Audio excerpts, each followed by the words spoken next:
أعوذ بالله السميع العليم من الشيطان الرجيم. بسم الله الرحمن الرحيم. السلام عليكم ورحمة الله وبركاته. الحمد لله رب العالمين.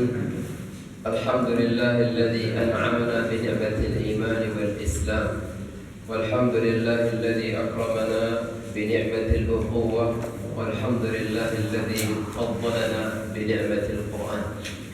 أشهد أن لا إله إلا الله وحده لا شريك له، وأشهد أن سيدنا مولانا محمدا عبده ورسوله المبعوث رحمة للعالمين. أما بعد. Bapak sekalian, bagaimana kabar? Alhamdulillah.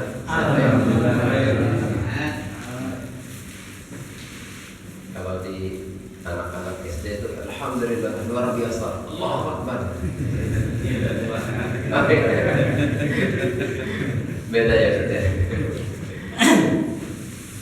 Alhamdulillah pada malam hari ini kita kembali dipertemukan oleh Allah Subhanahu wa taala dalam keadaan sehat walafiat tanpa kurang apapun. Alhamdulillah masih kita rasakan betapa nikmat kasih sayang anugerah Allah Subhanahu wa taala tiada henti-hentinya. Allah Subhanahu wa taala curahkan pada kita semuanya, dan tentunya kita berharap semoga kita menjadi pribadi-pribadi yang syakirin. Salawat dan salam semoga selalu tercurah limpah kepada sang suri tauladan baginda yang mulia Nabi besar Muhammad sallallahu alaihi wasallam. Hadirin sekalian yang Allah muliakan,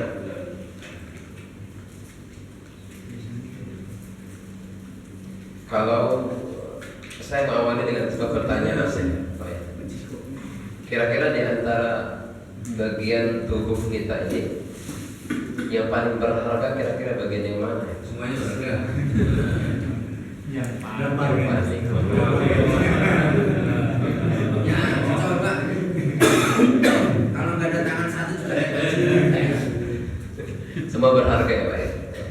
Tapi kalau kita landasan kita adalah kita ingin mengambil hikmah dari sabda Nabi Muhammad sallallahu alaihi wasallam ketika beliau bersabda, ya, diriwayatkan oleh sahabat Nu'man bin Bashir, ya.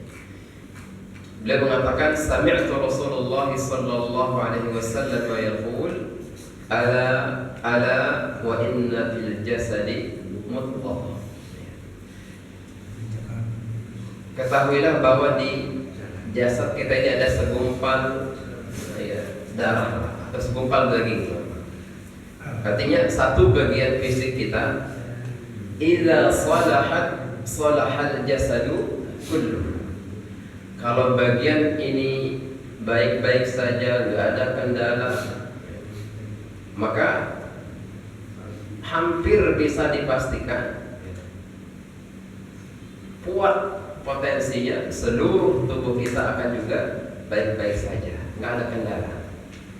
Wa idza fasadat, tapi kalau segumpal daging ini, bagian ini ada yang sakit, kata Rasulullah, fasadal jasadu kullu, maka bisa ada saja bagian dari tubuh kita juga yang sakit. Ala wahyal qalbu. Ini saya kira hadis yang sering kita dengar, ya. Muttafaqun alaih. Jadi muttafaqun alaih ada di Imam Bukhari, ada di Imam Muslim. Jadi kuat hadisnya nih Pak. Di hadis Imam Bukhari itu paling tinggi, itu paling kuat. Kalau di beberapa kitab-kitab hadis di bawahnya sedikit Muslim. Jadi kalau kedua-duanya ada, berarti ini udah sahih banget lah bahasa kita. Jadi kalau tadi pertanyaannya, mana kira-kira yang punya fungsi yang sangat-sangat urgen? Tadi kan tangan kan betul ya. Nggak ada satu ya pincang kita megang pakai. Tapi kan satunya masih ada gitu. Berarti jawaban dari pertanyaan tersebut adalah hati kita. Sebenarnya qalbun ini secara physically, ya, dia lebih ke jantung. Karena jantung itu kan memompa darah, akhirnya ke otak kita, akhirnya ke ginjal, kemudian turun seterusnya dan seterusnya. Tapi secara psikis kita lebih dekat dengan makna hati. Ada orang yang mohon maaf jengkelin misalkan. Kita jarang bilang darah jantung orang itu. Aku sakit jantung saya dibikin sama orang. Mari kita sering bilang apa? Sakit hati. Ya, apa? Baper hati. Jadi secara fisik dia lebih kepada jantung, tetapi secara mana psikisnya, yakni mana hati kita atau hati lah, ya, hati. Karena di hati kita ya sumber ada sedih di situ, kemudian muncul marah juga dari situ, kemudian bahagia ya, sumbernya dari hati kita juga. Dari hadis ini, hadirin sekalian yang Allah muliakan, paling tidak ada beberapa hal nanti yang bisa kita petik hikmahnya. Yang pertama dikatakan oleh sebagian ulama, salahul amali muntabitun bi salahil qalbi. Maka solehnya aktivitas dari tangan kita, baiknya apa yang kita ambil, apa yang kita kasih, baiknya langkah kaki kita, baiknya pandangan mata kita, baiknya apa yang kita dengar, bahkan baiknya apa yang kita ucap, itu ternyata marbutun, terikat, ya, murtabit, marbut. Makanya ada istilah marbot. Ya. Marbot itu sebenarnya jadi kata-kata Arab juga itu, marbut, terikat artinya. Jadi marbut terikat dengan masjid. Insyaallah setiap hari ya, dia kemudian beliau luar biasa jasanya membersihkan masjid, kemudian buat wangi-wangi, bersihkan bekas-bekas apa misalkan laba-laba dan seterusnya. Besar pahalanya. Marbut murtabitun bi salahil qalbi. Jadi hati ini ya, secara psikis tadi kalau dia bersih, maka insya Allah amalan kita adalah cerminan dari bersihnya hati kita. Begitupun sebaliknya. Kalau dia ada penyakit, ya, tapi bukan penyakit fisik pak, penyakit yang sifatnya mungkin takabur, kemudian hasad, kemudian macam-macam. Ya. Maka kemungkinan juga disinyalir perbuatan mata kita, telinga, tangan juga akan ikut teridentifikasi ada sakit dalam hati kita. Makanya di sini Imam Ibnu Rajab Al-Hambali beliau mengatakan wa yalzam min salahi harakatil qalbi salahi harakatil jawarih. Beliau mengatakan maka harusnya akan terlihat, kata beliau, jika pergerakan hati kita ini bersih, maka akan terlihat dari pergerakan tangan kita, mata kita, dan seterusnya. Kalau zaman sekarang akan lebih terlihat lagi dari apa Pak? Gerakan jari kita Pak. Ada orang yang komen, ya Allah, komennya apa misalkan kata-kata sampah lah ya. Nah itu mohon maaf, mungkin disinyalir ada sakit dalam hatinya. Lagi rame Pak kemarin. Di mana Pak? Yang lagi rame? Manado. Manado ya Pak ya. Manado. Ngeri, lagi ngeri, ini panas. Ya, hati-hati komentarin, komentari hati. Baik, hadirin yang Allah muliakan, sebenarnya yang ingin saya sampaikan adalah apa yang disampaikan oleh Imam Hasan Al-Basri. Saya kira semua sering pernah dengar atau minimal pernah dengar Hasan Al-Basri. Hasan Al-Basri beliau seorang ulama besar, kira-kira lahir pada abad 1 Hijriah, tahun 21 Hijriah. Berarti kurang lebih lahirnya pada pas Khalifah siapa? Umar bin Khattab radhiyallahu taala anhu. Jadi beliau itu lahir pada tahun 21 Hijriah.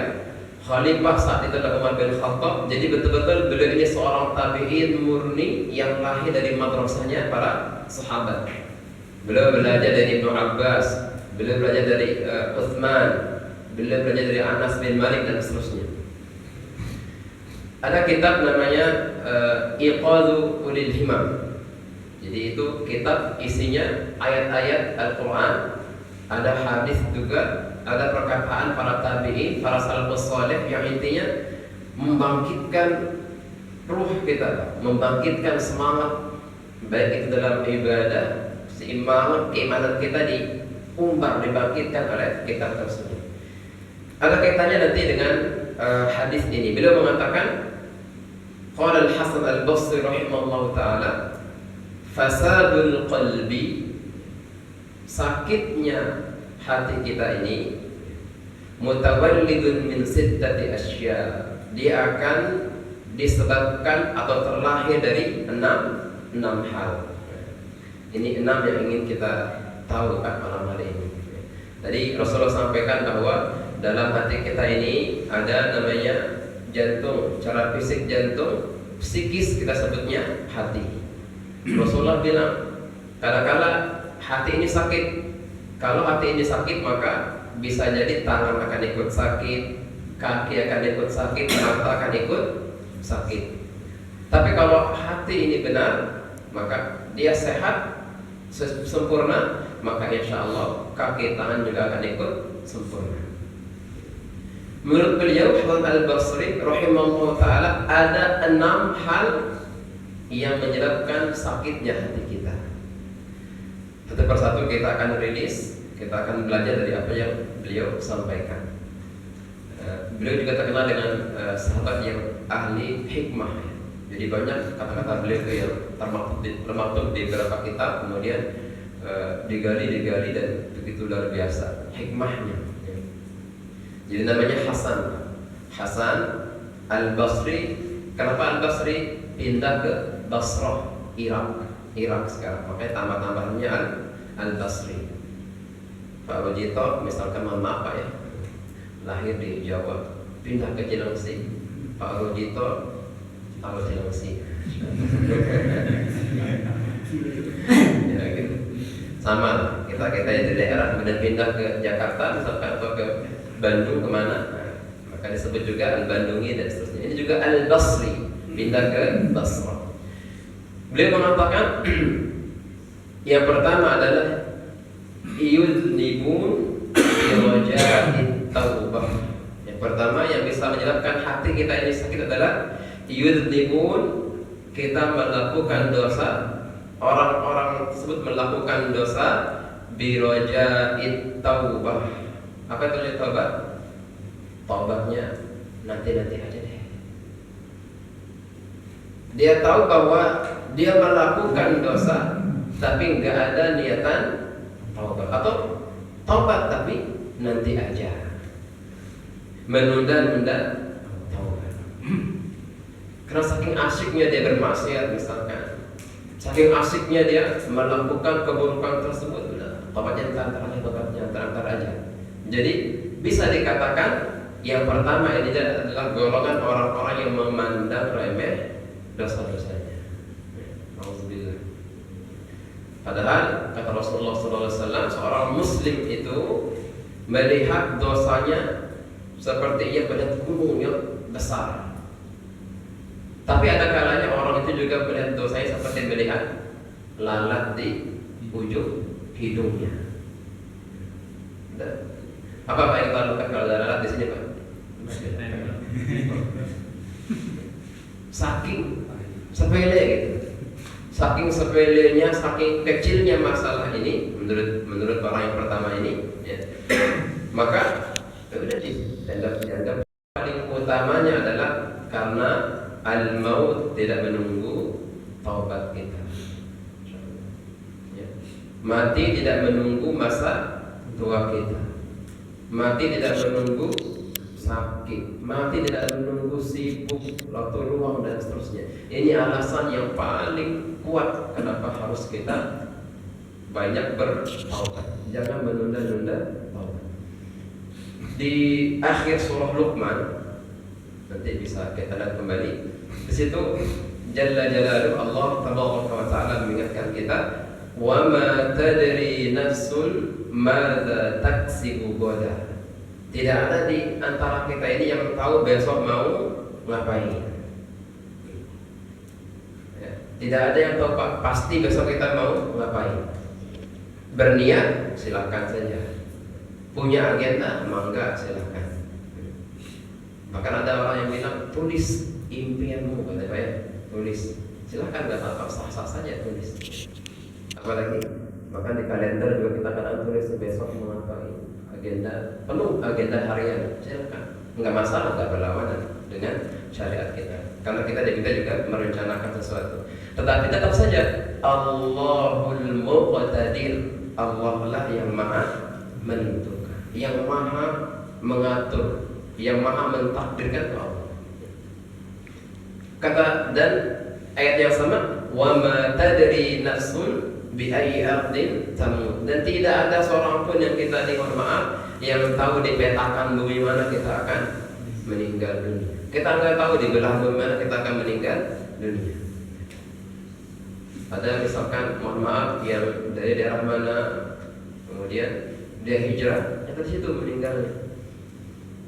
Jadi teringat kisah Nabi Sulaiman. Ini kisahnya ada namanya di dalam buku-buku tafsir itu Israiliyat.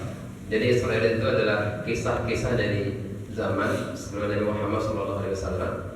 Ada kalanya dia benar, ya, karena misalkan ada dalil yang menguatkannya dan dalilnya sahih, dalilnya kuat. Ada kalanya dia batil, ketika bertentangan dengan dalil. Ya. Tapi ada kalanya juga para ulama tidak berkomentar apa-apa. Akhirnya lemahlah sebetulnya. Termasuk misalkan kisah ini, saya kira mungkin ada pernah dengar. Nabi Sulaiman alaihissalatu wassalam pernah berbincang-bincang bersama malaikat maut. Malaikat maut datang kepada beliau. Ya namanya Nabi ya Pak ya, malaikat wajarlah datang. Kemudian tiba-tiba datang seseorang di tengah-tengah perbincangan tersebut, disampaikan ini perbincangan ini terjadi waktu-waktu duha, mungkin jam 8, jam 9 lah kita katakan. Kemudian di tengah-tengah perbincangan beliau dengan malaikat maut, datanglah seorang pemuda, seorang laki-laki yang lain. Para ulama ada yang mengatakan pemuda ini salah satu menterinya Nabi Sulaiman. Nabi Sulaiman ya raja beliau. Bahkan dikatakan raja saking saking kuatnya beliau sebagai seorang raja. Tidak ada yang melebihi kekuasaan Nabi Sulaiman di dunia ini. Sebagai seorang raja sampai saat ini manusia manapun tidak ada yang menandingi kekuasaan Nabi Sulaiman. Jadi datanglah kita katakan menteri saja. Kemudian ketika orang ini datang, seketika malaikat maut menatap tajam ke orang yang datang tadi. Malaikat maut kemudian yang tadi bentuknya datang kepada Nabi Sulaiman dengan fisik yang sebagai seorang manusia sudah pergi, mungkin pamit duluan pergi. Kemudian setelah malaikat mautnya pergi, orang ini tanya kepada Nabi Sulaiman, ya Nabi Allah, wahai Nabi Allah, siapa yang tadi orang itu? Kok lihat saya begitu tajam banget lihat saya? Kayaknya pokoknya Nabi malaikat mau lihat dulu orang ini. Hanya orang ini tanya tadi konfirmasi kepada Nabi Sulaiman, siapa orang itu? Nabi Sulaiman menjawab, oh itu malaikat maut. Malaikat maut. Maka kemudian tiba-tiba orang ini takut, gemetar dan dia minta kepada Nabi Sulaiman, ya Nabi Allah, engkau punya mujizat, punya angin yang bisa bawa orang ke sana kemari, pergi jauh dari tempat ini. Tolong bawa saya pergi jauh dari tempat ini. Akhirnya dibawalah orang ini pergi jauh dari tempat perbincangan tadi, entah ke negeri mana. Ada yang bilang ke negeri bagian India, saking jauhnya. Ya. Kalau Nabi Sulaiman misalkan kita sebut saja sekarang di Syam, ya, maka Syam ke India berapa kilo sekarang saya nggak tahu, lupa dihitung. Palestina ke India berapa ya? Nggak ada yang tahu ya Pak ya, jauh banget kan seperti itu. Maka keesokan harinya, ya, udah pergilah orang dibawa oleh angin, ya, rih yang punyanya Nabi Sulaiman, pergi ke tempat yang ingin dia tuju, ke tempat yang jauh. Keesokan harinya malaikat maut kembali datang menemui Nabi Sulaiman. Konfirmasi oleh Nabi Sulaiman apa yang terjadi kemarin. Kenapa engkau lihat orang itu begitu tajam? Malaikat maut menjawab, ta'ajjuban, katanya. Kata beliau, malaikat maut itu, ta'ajjuban. Saya heran, saya takjub. Kata malaikat mautnya, ba'da zuhurnya Allah minta atau Allah perintahkan aku mencabut nyawa orang ini di negeri yang jauh banget dari tempat ini, katanya. Nanti pada zuhur. Tadi perbincangannya waktu duha, jam 8, jam 9, jam 10. Nanti zuhurnya orang ini bakal dicabut nyawanya jauh dari tempat ini. Maka saya tetap tajam. Gimana caranya? Ya udah, akhirnya begitu pamit kemarin, dia langsung malaikat mautnya langsung pergi ke tempat tadi yang jauh tadi. Kemudian takdir Allah membawa orang ini melalui apa? Rih, angin yang punya mujizat Nabi Sulaiman, dibawa ke tempat yang tadi. Jadi takdirnya. Hadirin Allah muliakan, apa yang saya sampaikan, yang bisa kita simpulkan bahwa wa ma tadri nafsun bi ayyi ardin. Kita nggak tahu petakan bumi mana, belahan bumi mana yang kemudian kita diambil nyawa kita oleh Allah Subhanahu wa taala. Tapi yang paling penting adalah kita berharap, ya, kita berdoa semoga Allah Subhanahu wa taala mewafaqkan kita dalam keadaan husnul khatimah. Amin. Kalau ngikutin berita di Palestina yang viral, masya Allah begitu banyak Pak ya, keajaiban. Ada orang jenazah yang mati, meninggal terkena bom, kemudian mengeluarkan aroma kasturi. Sampai orang-orang yang hidup itu menempelkan ke kulit jenazah tersebut. Di sisi yang lain, bangkai-bangkainya Israel nggak sampai hitungan hari, sampai hitungan jam sudah mengeluarkan bau yang busuk sekali. Ada orang yang saya belum lama lihat juga videonya di Palestina, saudara kita wafat mati, tangannya menunjukkan isyarat tasyahud Pak. Kalau nanti kita gali lagi, para ulama mengatakan apa hikmah tasyahud ini? Para ulama ada yang mengatakan, oh ini simbol tauhid Pak. Jadi makanya naiknya kapan? Asyhadu an la ilaha illallah. Menurut pendapat. Ada yang ketika ada lafaz Allah gerak, makanya ada yang gerak Tuhan. Lafaz Allah, Allah, Allah. Ada yang dari awal sudah. Makna yang kedua menurut para ulama, simbol ini untuk menakut-nakuti syaitan dalam sholat kita. Pernah pada tahun rukyah Pak? Pernah tahun rukyah, nanti ada tingkatannya itu. Siapa nama Ustaz yang di TV itu yang terkenal? Ustaz Faizal. Beliau itu pernah rukyah orang, mulutnya baca Al-Baqarah, kemudian ditunjuk syaitannya nangis-nangis seperti gini aja. Kemudian beliau mengatakan, saatnya bilang, oh ini lambang menakut-nakuti syaitan. Jadi ketika mati, wafat, menunjukkan simbolnya, menunjukkan simbol tasyahud, tauhid ataupun menakut-nakuti syaitan. Bahkan belum lama, mungkin ya sebulan yang lalu kali, sebulan yang lalu viral juga tuh Pak. Ada orang yang pemuda dia, belum nikah, belum berkeluarga, berapa ada KTP ya, soalnya disebar sekitar 20-an tahun, mahasiswa ya di Jawa Tengah, di Semarang. Jadi dia selesai tahajud, kemudian tidur di emperan masjid, udah, inna lillahi wa inna ilaihi raji'un. Indah banget matinya. Jadi kadang-kadang ada orang-orang itu yang buat kita iri ya Pak. Mereka meninggal dalam keadaan baik, wafatnya di tempat yang baik, waktu yang terbaik, sedang melakukan kebaikan. Bahkan kita tambah iri lagi, setelah wafatnya orang-orang banyak nyebut kebaikan-kebaikan dia. Jadi dalam sabda yang lain Rasulullah menyampaikan, "Idza aradallahu bi'abdin khairan ista'malahu." Kata Rasulullah Muhammad sallallahu alaihi wasallam, jika Allah menginginkan kebaikan bagi seseorang, maka Allah akan ista'malahu, mempekerjakan orang ini.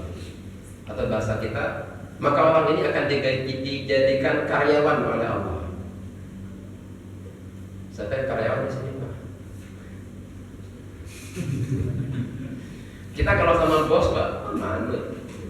Masuk jam 7, absen harus jam 7 ya, kita nggak boleh telat. Karena kalau telat nggak digaji hari itu. Hilang minimal misalkan apa ya, transportnya hilang misalkan. Kalau kita mati-matian dari rumah jam 6, itu nggak boleh telat kita Pak. Itu sama bos kita yang manusia. Nggak masuk kerja. Peraturannya harus ada, misalkan karena sakit, menyatakan surat izin sakit, ya kita akan beda-beda ke puskesmas, ke rumah sakit, minta surat izin, minta keterangan sakit. Maka begitu pun juga dengan kita sebagai karyawannya Allah Subhanahu Wa Taala ya, harusnya juga lebih totalitas dalam menunjukkan status kita sebagai karyawannya Allah Subhanahu Wa Taala. Kata Rasulullah, ista'malahu, maka orang ini akan Allah akan memperkerjakan orang ini. Qalu, para sahabat kemudian bertanya, wa kaifa yasta'miluhu ya Rasulullah? Lantas bagaimana Allah memperkerjakan orang ini? Rasulullah menjawab, qala yuwaffiquhu li'amalin salihin qabla mautihi. Rasulullah menyampaikan, maka orang ini, kata beliau sallallahu alaihi wasallam, akan dimudahkan melakukan kebaikan. Begitu sempurna kebaikannya, maka datang ajalnya, tibalah masa kematiannya, tibalah wafatnya, tibalah matinya, datang malaikat maut. Sudah perfect, sudah sempurna amal solehnya, barulah dia diambil oleh Allah Subhanahu wa Ta'ala. Maka idza aradallahu bi'abdin khairan yuwaffiqhu li'amalin shalihin qabla mautihi. Maka Allah akan memudahkan dia beramal saleh. Makanya mungkin kita sudah pernah menemukan ya, orang-orang yang yang sebelum sehari 2 hari sebelum matinya ada yang kemudian berubah tiba-tiba saleh banget begitu. Saleh banget. Ngomongnya baik misalkan ya. Sebelumnya juga sebenarnya soleh, tetapi ada yang beda gitu. Tiba-tiba 2 hari berikutnya meninggal dunia ya. Maka kembali ke tadi, semoga Allah Subhanahu wa Ta'ala memudahkan kita melaksanakan amal soleh dan kita didapatkan dalam keadaan husnul khotimah. Itu yang pertama Bapak sekalian, yudnimun wiraja'id taubah. Jadi dia melakukan dosa ya, tapi nggak ada niatan taubat atau menunda-nunda taubatnya, sedangkan mati tidak menunggu taubat kita. Yang kedua adalah wa yata'allamuna al-ilma wa la ya'maluna bihi. Yang kedua, mereka menuntut ilmu, mereka belajar, mereka duduk di majelis-majelis ilmu, tetapi wala ya'maluna bihi, tidak mengamalkan apa yang diketahuinya, tidak mengamalkan apa yang diajarkannya, tidak mengamalkan apa yang tadi dia pelajari. Ini juga bagian terpenting sekalian, karena kapan ilmu itu dikatakan bermanfaat? Kalau ilmu itu kita amalkan. Ingat hadisnya, idza mata ibnu Adam inqata'a 'amaluhu illa min 3. Jika manusia itu wafat, anak Adam mati meninggal dunia, maka semua amalnya terputus illa salas, kecuali 3. Apa itu? Nah, salamatin jariyah au ilmin yantafi'u bihi au ilmin yuntafa'u bihi. Atau kama qala sallallahu alaihi wasallam, awwaladin salihin yad'u 3 amal jariyah, kemudian ilmu yang bermanfaat. Ini masuk poin yang kedua ini. Yata'allamuna al-ilma wa la ya'maluna bihi. Dia tahu ilmunya, bahasa kita bebasnya mah tahu ilmunya tapi tidak diamalkan. Banyak nggak Pak orang yang seperti ini? Banyak. Maka kita perlu muhasabah diri kita semuanya, apalagi saya, semuanya kita muhasabah. Dan yang ada perbuatan yang kita tahu ilmunya, tetapi kemudian kita tinggalkan begitu saja. Maka ada peribahasa yang populer, al-ilmu bila amalin kasyajari bila sabar. Ilmu yang tidak ada amalannya maka seperti pohon tanpa buah. Tadi sore saya bincang-bincang sama seseorang, dia bilang itu ada pohon lengkeng. Tadi pagi ditebas katanya. Artinya dia ditebang pohonnya. Enggak berbuah-buah katanya. Padahal ada pohon lengkeng itu pun ya minimal ada teduh, ada kalau panas bisa duduk gitu. Tetapi karena nggak ada buahnya, maka rasa-rasanya sedikit manfaatnya. Akhirnya udahlah ditebang aja, diganti sama pohon yang lain yang ada buahnya. Anak-anak bisa ngambil, tetangga juga bisa ambil. Sama dengan ilmu kalau dari kita sendiri ada mungkin manfaatnya, tapi kalau nggak ada amalannya, minimal manfaatnya adalah menasihati yang lain. Arti dalam bahasa yang lain, hanya bisa menasihati saja, kemudian tanpa ada pengamalan.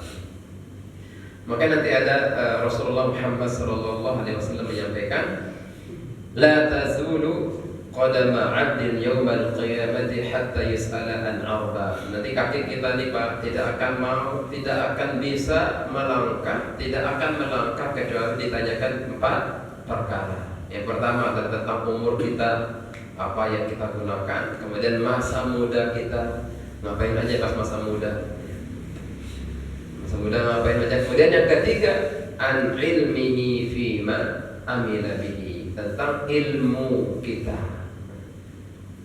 Alhamdulillah, rajin gak majelis ta'lim? Alhamdulillah, sering majelis ta'lim. Tetapi yang ditanyakan ternyata adalah kamu bukan kamu berilmu atau enggak. Jadi Pak, pertanyaannya Pak, apa pertanyaannya bukan apakah kamu orang alim atau enggak. Pertanyaan bukan apakah kamu orang berilmu atau enggak, tapi nanti ditanyakan adalah fima amila bihi. Kamu pernah enggak melakukan atau mengamalkan ilmu? Jadi ini masuk semua ini. Orang yang ilmunya sedikit juga ditanya. Apalagi orang yang ilmunya banyak. Jadi ngeri-ngeri serat juga. An ilmihi fima amila bihi. Kemudian yang keempat adalah an malihi, tentang hartanya, dapatnya bagaimana, kemudian digunakannya untuk apa. Ini sering kita dengar. Hadirin Allah muliakan, yang pertama adalah yudnibun biraja'it taubah. Yang keempat adalah yata'allamuna al-ilma wa la ya'maluna bihi. Tahu ilmunya tapi sedikit pengamalannya, ataupun tidak mau mengamalkan ilmunya. Kalau sedikit mungkin nggak masuk dalam kategori, tapi tidak mau mengamalkan ilmunya. Dan yang ketiga, tadi ada 6. Yang ketiga adalah wa idza amilu la yukhlisun. Kalaupun dia beramal, menurut Imam Hasan Al-Basri beliau mengatakan la yukhlisun, amalnya tidak ikhlas. Tidak karena Allah Subhanahu wa taala, ada gordun, ada tujuan lain, ada goal yang lain yang ia inginkan.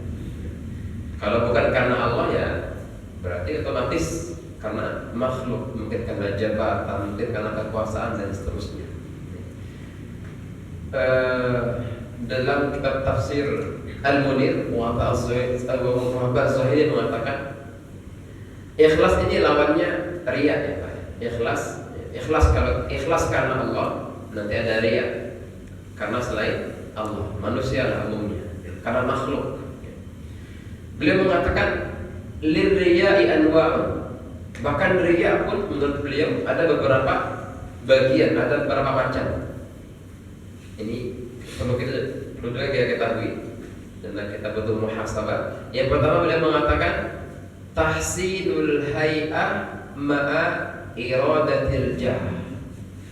Jadi dia memperbagus gerakannya, memperbagus bentuknya. Kalau ngaji mungkin mohon maaf diperbagus suaranya.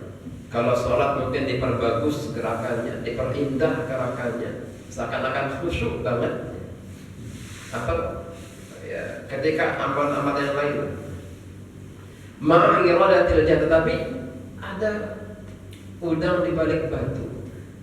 Iradatil jah, keinginannya itu adalah ingin orang lain simpatik sama dia, ingin orang lain memuji dia dan seterusnya. Jadi ini yang pertama, bentuk riya yang pertama adalah yang sering kita kenal selama ini. Ini umum kita ketahui. Dia memperbagus gerakan sholatnya, memperbagus bacaannya, memperbagus tawafnya, barangkali kalau haji macam-macam. Tetapi ada yang diinginkan atau memperbagus apa Pak? Fotonya ya Pak. Misalkan ada kan orang-orang mohon maaf sekali ya, foto misalkan kemudian sepertinya dia doa apa. Makanya ada saya tuh dengar, saya tuh ngomong, dia bilang ada orang-orang yang foto depan kamu gayanya begini, tapi nggak doa katanya. Itu bohong katanya. Ngeri juga saya kira. Foto doang. Ini bukan kata saya pernah dengar kata Syekh seperti itu dalam video di YouTube itu. Dalam hadisnya benar juga itu Syekh ini. Dia bilang ada orang-orang yang foto depan Ka'bah cuma begini doang, tapi nggak doa. Cuma nanti stikernya munculnya misalnya inna lillahi wa inna ilaihi. Dia cuma begini menurut saya itu ini bohong katanya, nggak boleh seperti ini katanya. Jadi dia memperbagus dan macam-macam. Dan yang kedua, ini mungkin jarang kita tadabburi. Yang kedua adalah labisas thiyabil atau labasus thiyabil qisar liyakhudha bidzalika hay'atiz zuhdi fil nas. Ini jarang yang kita tadabburi nih Pak. Yang pertama biasa, yang kedua adalah sengaja menggunakan pakaian yang mohon maaf compang-camping, nggak pantas dipakai ya. Tetapi tujuannya adalah agar orang lain menyebut dia orang yang zuhud ya Pak ya. Kebayang nggak Pak? Ada harusnya dia secara kita pikir ya, secara manusiawi karena kehidupan sehari-hari kita kenal, harusnya dia mampu beli pakaian yang jauh lebih baik daripada, tapi dia pakai pakaian yang compang-camping ya. Untuk gimana? Iya, bolong-bolong. Mohon maaf ya. Seperti orang-orang minta, padahal dia harusnya bisa pakai pakaian yang jauh lebih baik daripada hal itu. Ini juga menurut Muhammad Az-Zuhaili dalam kitab tafsirnya Al-Munir, ini juga bagian daripada riya. Makanya ada istilah itu pengemis yang terstruktur ya Pak ya. Ada ibu-ibu dan tua pakai compang-camping, tahu ada pengumpulnya misalnya pakai mobil di drop ke sini. Ini maksud riya, dia ingin tampangnya tampangnya kumbal, padahal dia hanya menarik simpati orang saja. Padahal yang sunnahnya adalah Rasulullah menyampaikan innallaha yuhibbu ayyura atau ayyara athara ni'matihi 'ala 'abdi. Sesungguhnya ini sunnahnya Pak. Allah itu suka, cinta melihat bekas-bekas nikmatnya pada hambanya. Ya Pak ya. Ini yang sunnahnya. Jadi kalau mampu beli Honda motor yang baru misalkan, ataupun yang lebih bagus, jangan pakai motor yang butut misalkan begitu. Tetapi ada juga Pak orang-orang itu yang kadang-kadang saya punya teman, yang sahabat, tetangga, sengaja tuh kerja pakai motor yang mohon maaf yang butut gitu bahasanya, tapi apa ya pokoknya jika kualitas Antik. antik. Kenapa pakai ini? Ya, gimana lagi misalnya katanya khawatir ada begal, biar gak dibegal ya. Karena kerjanya ya sip-sipan, kadang-kadang berangkat jam 12 malam ya, kalau mau pakai motor yang agak mahal kan repot, mengancam jiwa dan seterusnya. Jadi pakai mau pakai motornya, nah, ini juga mungkin dibolehkan. Menurut saya boleh sah-sah saja. Tapi yang dia nggak ada, artinya nggak ada kepentingan, maksudnya harusnya dia normal.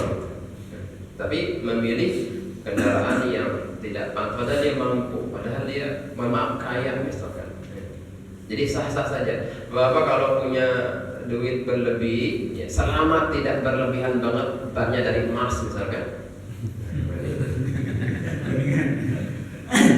atau klaksonnya dari mutiara, itu sangat berlebihan sekali. Tapi kalau misalkan penghasilan sudah puluhan juta sebulan, silahkan beli motor yang bagus, mobil yang baik dan nyaman maksudnya. Karena sunnahnya adalah innallaha yuhibbu an yara athara nikmatihi ala abadihi. Allah suka kalau orang dikasih nikmat yang banyak berupa harta, kemudian ya ditampakkanlah nikmat tersebut dengan catatan tadi Pak. Yang catatan adalah apa? Tidak ada niat riya, dipuja-puja yang lain dan seterusnya. Dan yang ketiga, ini juga jarang sekali kita tadabburi, ar-riya'u bil qaul. Ada riya dengan ucapan atau sum'ah seperti itu. Bagaimana bentuknya? Bi'izharis sakhati ala ahli dunya wa izharil wa'zi wa ta'assuf ala ma yakutu min fi'il khair wa ta'at. Ini juga penting Pak, dan mungkin terakhir ini lagi-lagi jarang kita tadabburi. Yang ketiga adalah menurut beliau riya dalam perkataan. Kapan itu? Ketika kita menunjukkan ketidaksukaan kita pada orang-orang yang jauh dari Allah Subhanahu wa taala. Kita caci, kita maki. Tapi niatnya agar kita, oleh orang yang mendengar kita, ya, niatnya adalah agar orang yang mendengar kita merasa kita lebih baik daripada orang itu. Atau wa izharul wa'zi, atau menunjukkan rasa menyesal tidak melakukan kebaikan dengan tujuan agar orang yang mendengar kata-kata kita itu takjub dan soal ini. Apa misalkan Pak? Aduh, saya ketinggalan tahajud nih dari malam. Dia ngomongnya, kalau ngomongnya biasa, nggak ada niat pamer, silakan, ya, mungkin motivasi bagi orang yang mendengar. Tapi ketika ngomong seperti itu, kemudian niatnya agar orang yang dengar ini takjub dengan soleh ini masuk dalam kategori riya. Atau misalkan lewat di Instagram ada berita orang yang nauzubillah dia melakukan tindakan yang jahat banget, mungkin bunuh orang, dan kita caci orang itu dengan niat orang yang mendengar cacian kita menganggap kita lebih baik daripada orang yang kita caci, maka ini juga masuk kategori riya tadi. Jadi hati-hati, ya banyak sekali ya riya. Yang pertama yang umum adalah yang ya kita ketahui, memperbagus gerakan sholat, memperbagus ibadah kita dengan niat agar dipuji oleh orang lain. Tapi ada juga yang kedua, ternyata menggunakan atau memakai pakaian yang tidak seharusnya dipakai agar muncul kesan dari orang lain kita orang yang zuhud. Atau yang ketiga adalah tadi itu yang tadi disampaikan yang terakhir. Jadi dilakukan ada sebenarnya ada 6 ya. Yang pertama tadi adalah melakukan dosa tetapi menunda-nunda taubat, atau yang kedua adalah belajar atau tahu ilmunya tapi tidak mau mengamalkan ilmunya. Yang ketiga adalah ketika dia beramal dia tidak ikhlas. Kemudian yang keempat, cepat-cepat saja, yaquluna rizqallah wa la yashkurun. Dia wala yurduna biqismatillah, tidak ridha dengan ketetapan Allah Subhanahu wa taala. Dan yang terakhir adalah wa yudfinuna mautahum wa la ya'tabirun, dia menguburkan orang mati, datang ke kuburan, datang sholat ketika ada yang meninggal dunia, tetapi tidak bisa mengambil ibrah dari sholat jenazah tersebut.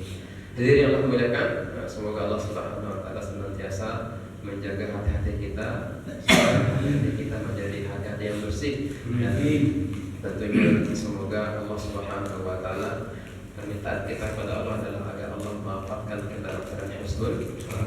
Subhanakallahumma wa bihamdika asyhadu an la ilaha illa anta astaghfiruka wa atubu ilaik. Wa lakum minkum. Assalamualaikum warahmatullahi wabarakatuh. Waalaikumsalam.